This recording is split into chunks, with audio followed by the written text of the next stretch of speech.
Hello everyone, this is Jan and Lucas. Lucas. Today we're going to talk about why it's so important to ask questions during your language classes. And this is actually something that I do all the time.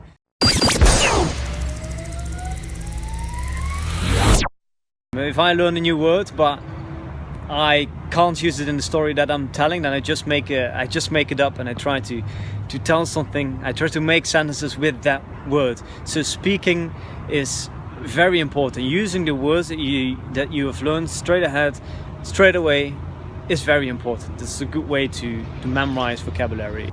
And sometimes an easy way to continue a conversation is using, for example, Wordless. Have, for example, words like to speak, table, and then instead of talking about something, discussing a topic, you ask random questions using those words.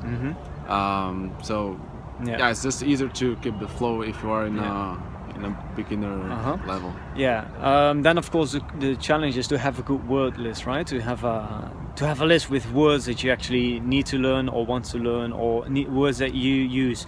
I think there are two things you can do here. One is use word lists from lists with vocabulary is useful. As you know, with VocabBooster we offer not only word lists of the 500 most important words, but also example sentences, grammar explanations, and all that stuff.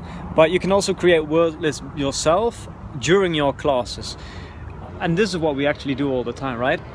And before the end of the lesson, you ask me, you basically force me to make sentences with these new words, and it's a very good way to not only use the vocabulary, it's a good way to learn vocabulary in context, I guess, and at the same time you learn how to...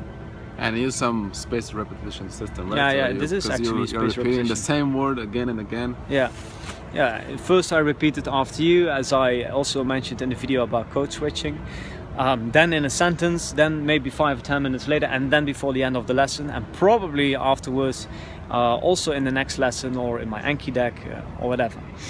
So, be creative. Don't be afraid to ask questions. Not only questions about the language, but don't be afraid to ask weird questions. Don't be afraid to ask weird questions. Language learning or language lessons in general should be fun, and they can become a lot more fun if you come with weird questions. And the most important thing is not that you are telling the truth, but just use the knowledge you have and try to have spontaneous conversations with what you know.